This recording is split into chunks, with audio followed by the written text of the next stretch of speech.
Rastko Jokić jedan je od naših mlađih strelaca, pištolj, vazdušni i malokalibarski, već na početku međunarodne karijere doneo mu je veliki uspeh na Evropskom šampionatu u Španiji 2013. godine. Tada je Rastko osvojio čak 4 medalje, po jednu zlatnu i srebrnu i 2 bronzane. I umjesto da ga taj neočekivani uspeh još više osokoli i motiviše da postiže bolje rezultate, Jokić je sljedećih 6 godina, što zbog mladosti, što zbog sportskog i životnog neiskustva, često razočaravao. Najviše sebe, ali i najbliže saradnike. Ipak u posljednje vreme junak ove priče rešio je da se potpuno vrati na pobednički kolosek, a prvi cilj mu je osvajanje medalje na Paralimpijskim igrama u Tokiju. Rastko je rođen bez leve podlaktice i ta činjenica ga je još više naterala da pokaže kako se ne razlikuje od druge dece. Ipak bilo je i nekih ne baš lepih perioda, ali je naš strelac sva iskušenja, kada su ona bila najveća i najčešća, uspeo da prevaziđe uz pomoć porodice.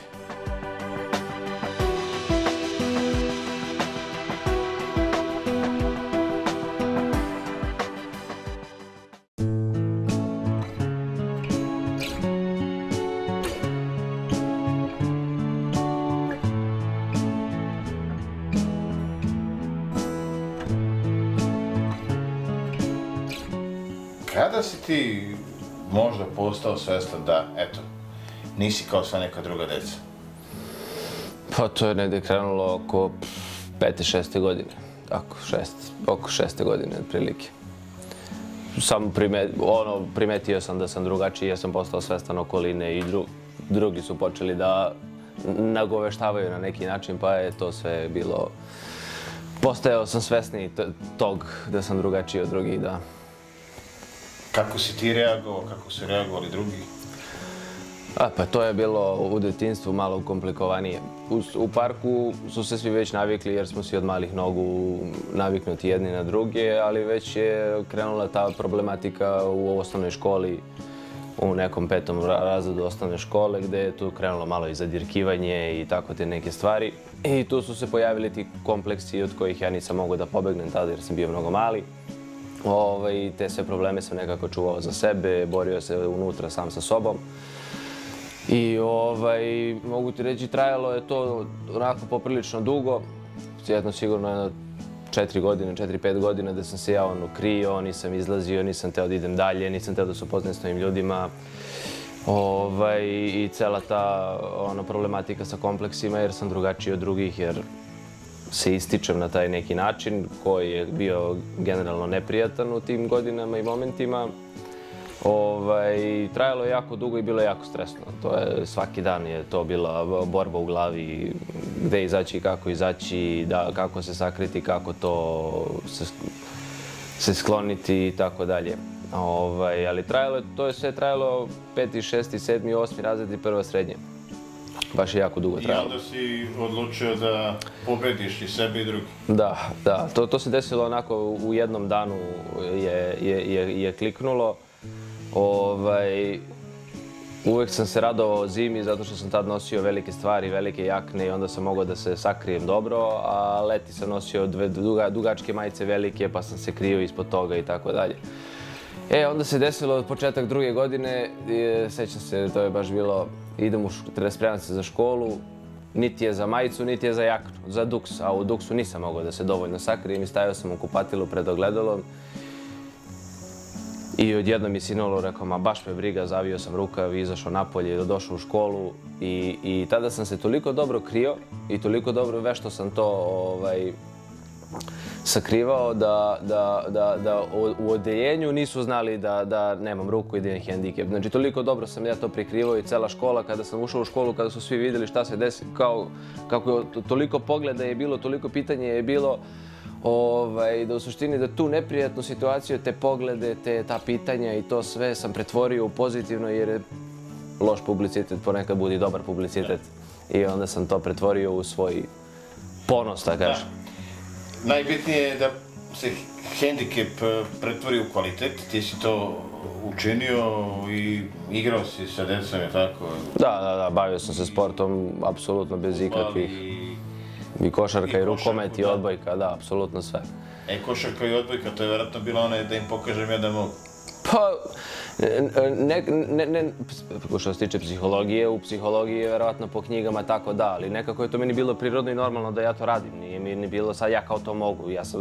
U mojoj glavi ja sam sve mogao i nisam uopšte morao da nekome ja pokazujem da mogu, nego sam samo želeo da budem dobar u svemu. Jasno. Generalno. Nisi pravio razliku ti? Da, ja nisam nikad pravio razliku, da.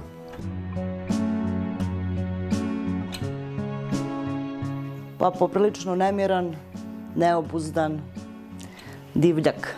To je onako ukratko što mogu da kažem, što nas i mene i supruga uvek asocira. Bio je izuzetno živahno dete, dete koje je potelo da pokaže da može više nego neko drugi. Imao je i razloga za to. To mu je i polazilo za rukom. I onda negde smo i mi imali tu slobodu i neku sigurnost u njega da ga pustimo, da se na takav način i samostalno razvija. Tako da od vožnje bicikle sa 3 godine, skejta sa 5, rolera sa 7, 8 godina, pentranja po drveću, pentranja uz radijator. Tu smo ga tako tražili gde je Rasko, ne gledamo ovako, gledamo, to je uvek bilo anegdota u kući, ne gledamo, ne tražimo Raska ovako, nego ovako. Tako da, to je nešto iz najranijeg detinjstva. Onako je pokazivao je ozbiljnu sklonost i talenat ka toj nekim fizičkim sposobnostima i mnogo brže se razvije od druge dece. Meni je to imponovalo i bila sam s jedne strane kao majka zadovoljna i srećna što nije sputan, što je slobodan, a s druge strane znala sam da će mu to doprineti i da se lepo razvija i mentalno i fizički. I taj njegov, pa uslovno rečeno, hendikep, otvorio kvalitet, je bio samo njemu dodatni motiv jeste da napravi. Možda i više i bolje nego njegovi vršnjaci. Jest. Ja nikad nisam videla njegov hendikep. Verovatno kao i svaki roditelj koji ima dete sa određenom vrstom hendikepa. Možda je zato što sam bila tako mlada, pa drugačije. Kad si mlad, neke stvari sagledavaš, opet, eto, to je opet isplet okolnosti da za njega bude u životu lakše. Pa ni ja ni suprug nismo želeli da od njega pravimo većeg invalida i da ga onesposobljavamo. Bilo nam je u cilju da bude samostalan i on je zaista jako mali počeo da samostalno se kupa, hrani, oblači, vezuje pertle. To je bila isto situacija kad smo ga vodili u to vreme na Banjici. Postojale su neke opcije koje su nam nudili hiruškim putem da mu se reši ruka, produži. To je neki zahvat koji u stvari na kraju jako grozan i ničemu ne doprinosi. I mi kada smo ga odveli na kontrolu, pa imao je nepune 3 godine, pitao je ortoped šta može sve da radi. Ja sam rekla može sve, jer ja nisam nikada primetila da on nešto ne može da uradi. To je u stvari bilo vrlo specifično, čak i kada se kasnije, kroz neke kasnije godine, gde god se pojavljivo, recimo dolazi kod mene na posao mesecima i prošlo je to vreme kad je on i krio svoj hendikep, ali ljudi ne registruju da on ima nedostatak, ne registruje da ima nedostatak jer njegovi pokreti, njegova motorika je takva da se ne primećuje da on nešto sa teškoćom radi. Tako i ovaj ortoped, kada smo mu rekli sve radi, onda sam rekla to vezuje pertle u mašnu, on nije mogao da veruje. I onda i sam rekao, tom nekom operacijom se taj osjećaj i gubi i onda smo mi seli, razgovarali, doneli odluku da to nećemo raditi i ostalo je tako kako je ostalo, ni proteze nije hteo kasnije da nosi. Mi smo ih radili kako god je stasavao, mi smo išli u rudo, to je ono što smo mogli da priuštimo, sve drugo je bilo naravno van naše finansijske moći. Tako da odbijao je da nosi protezu, što danas malo i žali, jer ta proteza u stvari bi mu više pomogla zbog nekih drugih stvari, kičme i tako dalje. Međutim, imao i period kad igrao folklor, pa je tada nosio protezu i to je opet doprinelo da u tom pubertetu, taj neki period od 2-3 godine nošenja dok igra, mu je pomogao da A kasnije se on sam razvio i rešio da svoje nedostatke pronađe način kako će da ih razvije i evo ga danas to što jeste. I onda streljaštvo. Puška prvo, pa onda... Streljaštvo se desilo, bilo sasvim slučajno, da. Tu imao sam oko 20 godina, 21 i rešio sam da napravim nešto od sebe i od svog života, da budem neko i nešto, jer u tom periodu svašta si je, ništa si konkretno. I onda sam odlučio da svoj život onako malo disciplinujem, da uradim nešto, da znam šta ću biti kada budem odrastao čovjek i da nešto postignem iza sebe. I streljaštvo je ispalo sasvim slučajno, tada sam ja išao u teretanu i bio sam fizički aktivan po ceo dan, bio sam mnogo jak, bio sam mnogo agilan, bio sam mnogo impulsivan i nekako je bila neka atletika, neki tako sportovi fizičkog tipa. A streljaštvo mi je bilo zanimljivo kao klinac, uvek me je privlačilo u neku ruku ta preciznost i ta koncentracija i ta smirenost, ali je to bilo daleko suprotnost od mog unutrašnjeg ja. Trebalo je sad uskladiti tvoj temperament. Da, apsolutno. Da budeš miran na vatrenoj liniji, nekako ne ide jedno s drugim. Nikako ne ide jedno s drugim i to je borba koja je trajala i dan danas traje ta borba. Ali sam imao neki motiv, ako pobediš samog sebe, pobedit ćeš ceo svet i onda sam išao tom motivacijom ka tom uspehu, ali krenuo sam time da se bavim iz hobija. Ja sam otišao u streljanu i ja sam rešio da mi to bude hobi. Znači, teo sam da prođem neki posao, da pronađem hobi, da se bavim nekim stvarima, znači da kompletiram taj svoj život nekim stvarima. I ispostavilo se na kraju da sam ja ušao u streljanu, popričao sa trenerom, selektorom.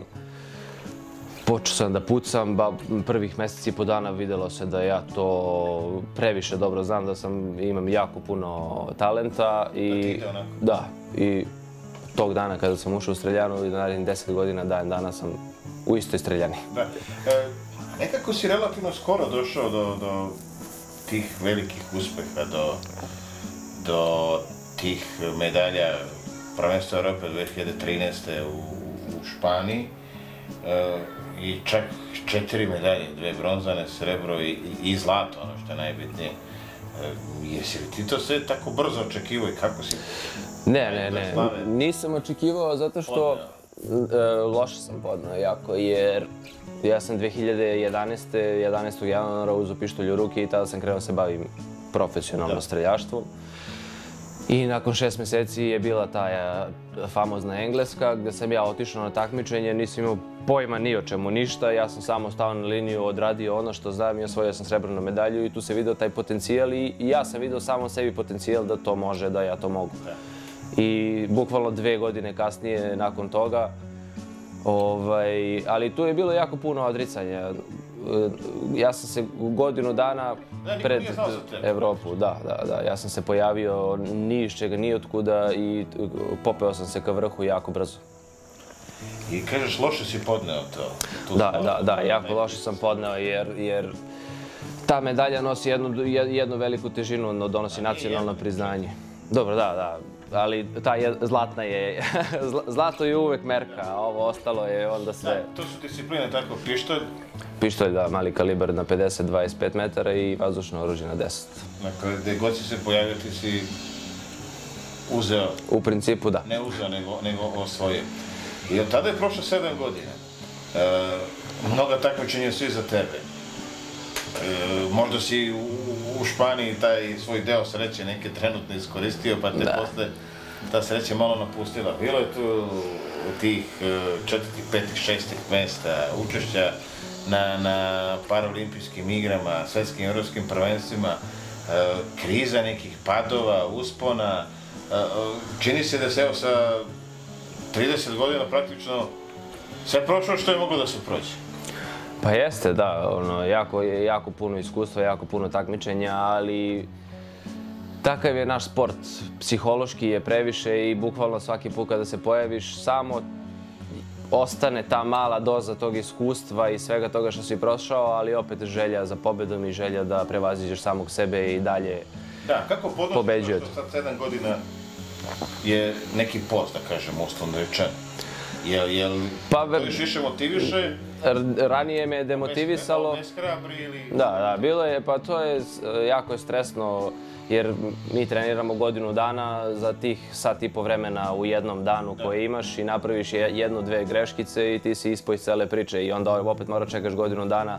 A to i godinu dana je odricanje apsolutno mnogih stvari. Profesionalni život sportiste je jako oskudan u ljudskom nekom životu, ali donosi neke druge dobre stvari.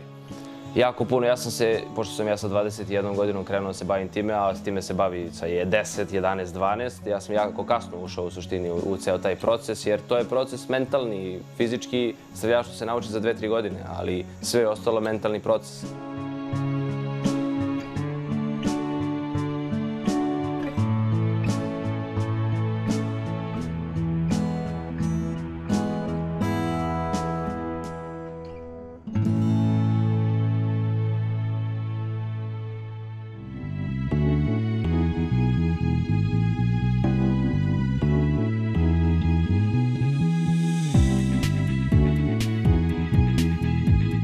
Rastko Jokić je najveći potencijal ovoga našega sporta ovde i zaista mu se desila bajka na početku i trebalo je po svim logikama i na načinu na koji radi i kako radimo da samo to nastavi i da postane dominantan strelac na svetskim prostorima. Desilo se, mladost, on je tada bio zaista najmlađi strelac, sada nije najmlađi, imamo još jednog Jokića koji je mlađi od njega, tako je Dejana Jokića, ali je svakako među najmlađima i dalje je najveća perspektiva ovoga našeg sporta u narednom periodu. Čini se da Jokić ima nešto što strelcu može da bude i plusa i minus, izuzetno temperamentan, životan, a taj njegov temperament sada treba da se pretvori u smirenost, u staloženost.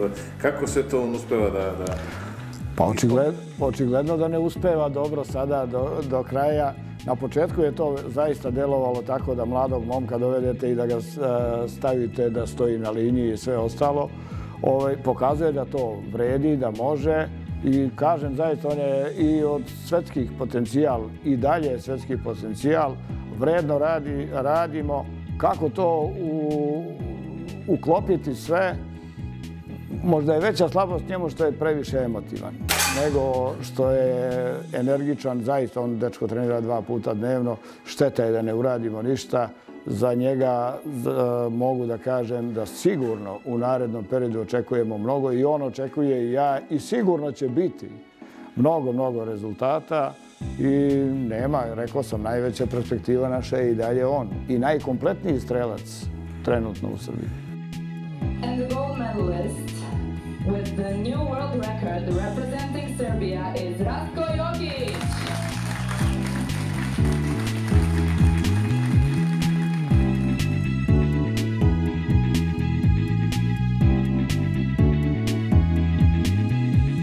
Ekipa zvaničnih evropskih rekordera, treći rezultat na svetu. Pa hajde prvo da predstavimo tvoje kolege. Moj kolega Živko Papaz, moj nekadašnji mentor u početku streljaštva i Sredo, moj prvi mentor u početku streljaštva u prvim danima. Dakle, 2 mentora. Pa, u principu da. Hajde da pitamo prvog mentora. Je li Rastko postigao do sada ono što je trebalo ili što je mogao ili koliko vredi? Pa u početku je dobro krenuo, sad je malo tu za štopu, ali radimo na tome da to ispravimo. Treba malo da još da se finišira u stvari taj sam rad. Sredo, još jedan mentor, kaže Rastko. Lepo je to kada čovjek ima 2 mentora. Iz vašeg ugla, koliko je eventualno taj veliki uspjeh na početku praktično karijere uticao, mada i sam Rastko kaže jeste, onako možda i negativno da on ne izdrži sad taj pritisak kao prvak Evrope, kasnije kao mlad dečko, ali sada je već sazreo 4. decenija života. Pa, sad bi trebao da postigne te rezultate. U početku je pokazao da to zna, pa je malo tu zatišje stalo i sad, ja mislim da narednih 10 godina njegovih na svetskoj sceni. Bar 10. Najmanje. Najmanje. Što 20 godina treba da vlada svetskom scenom. Hoće, dobar je, perspektivan je, naučio je sve što se treba. Jedino sad rezultati ti vrhunski su tu.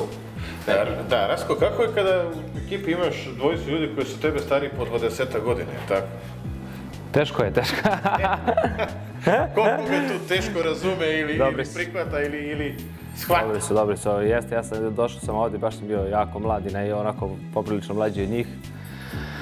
Ali stasao sam vremenom i uklopio sam se dobro. I oni su se pomladili sa mnom, tako da je to našla se neka sredina.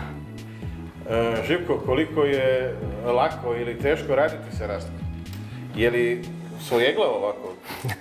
Povremeno, ali generalno prihvata neke savjete koje mu damo po pitanju streljaštva. Treba malo i vremena i taj savjet da legne na svoje mjesto. Tako da je okej. A s druge strane i pomaže nam jako dosta i fizički, posebno na nekim putovanjima gdje treba nešto da se i prenese i pogura negdje, tako da nam je tu baš kao prva pomoć.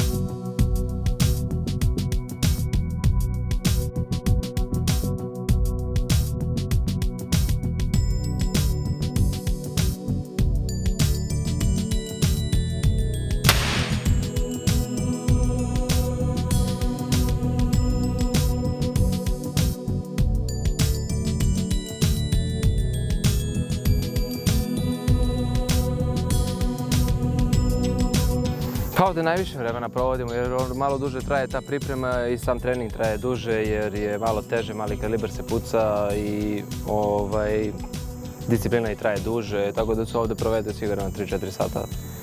Koliko ispališ metaka? Po zavisnosti od perioda u kome se trenira na regularnim... Pre takmičenja bude i do 200 metaka, 150-200 metaka, to bude po 4-5 sati. Gađate ovaj centar, ima manji, ima veći, tako centar? Jeste, da. Jedno je za pušku, drugo je blenda za pištolj. Koja je tvoja blenda? Moja je ona tamo treća po redu, ova malo veća, da. I sada ti treba da tu pogodiš centar, to je 10-ka. Da. Bez optike, bez ičega. Bez ičega. I sada taj centar koji je koliko velik? To je prečnik možda 5-6 cm, 7 cm, ne znam ni ja precizno tačno, ali mali je. Ali onda i 10. deo toga se meri. Da. I 10-9 je najprecizniji, najbolji pogodak, ti si to pogađao, dakle mnogo treba tu i smirenosti, i preciznosti i uskladiti kako? Ruku, disanje, srce. Puno faktora treba to uskladiti, jako puno faktora jer jako mala greška je ovdje već. I samo jedna greška, da kažemo ovdje. Da, ovdje je jedna greška i gotovo. Od 60 recimo ispaljenih metaka u meču, dakle samo jedan trenutak dekoncentracije i sav dobar posao eventualno propada. Dobro, ali treba da napomenemo i da se gađa i ne po ovako lepom vremenu. Da, nije ovako sunčano i lepo, uvek tu bude i vetrovito i kišovito i oblačno, tako da to su ti razni uslovi. Ali kakvi su uslovi tebi, takvi su i drugima, tako da nema tu puno. Travu ste vi kosili ovdje? Pa da, to uglavnom sami dođemo, pokosimo ako prerasla trava, tako malo počupamo nešto ako smeta na vidnom polju i onda se nastavlja trening. I da kažemo da je ovo jedino strelište u Beogradu je tako malim kalibrom? Da, jedino. Ima još jedno u Mirjevu koje je, ne znam, jedino funkcionalno strelište. Jedino funkcionalno strelište i ovdje stasavaju sportsko, da. Da, naši budući šampioni. Želimo ti što više pogodaka u 10. deo centra i ako tih pogodaka bude više, onda će biti i slavlja.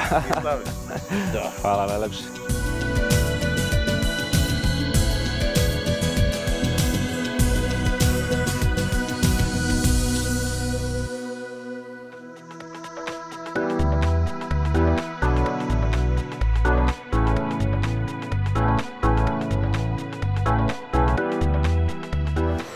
Pa, trenutno se nalazimo na Miljokovcu u teretaniju koju obitavam skoro svaki dan, po jedno 2-3 sata sigurno.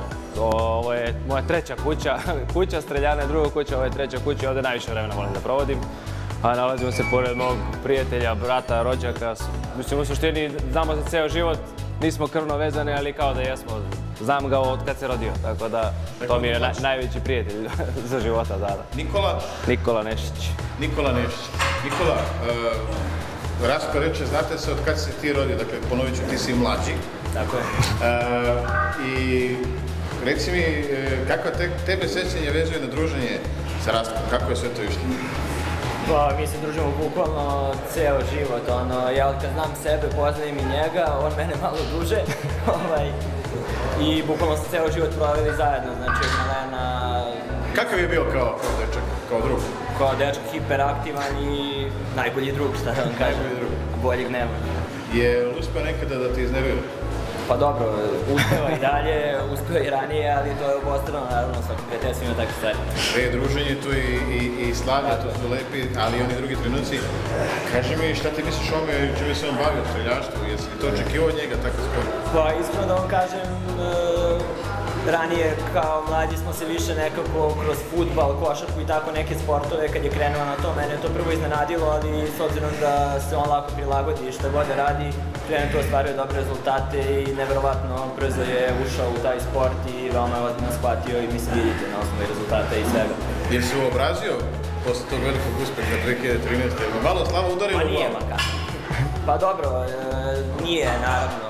Mislim, to je stvarno prevelik uspeh, ali Rastko je momak koji je na mestu i koji sa tim može da se nosi, tako da nije ga to promenilo.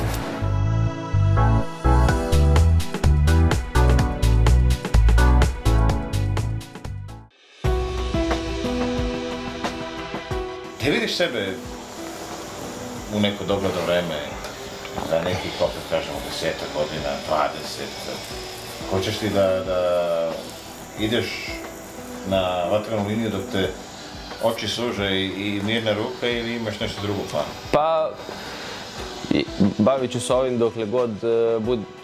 dokle god bude imalo smisla i dokle god ja to, pošto ja to radim zato što volim prvenstveno, znači ja nisam ušao u ovu priču, da, to je meni bio motiv za života, znači da se bavim i radim nešto u životu što volim, pa sad finansijski kako to god bude bilo.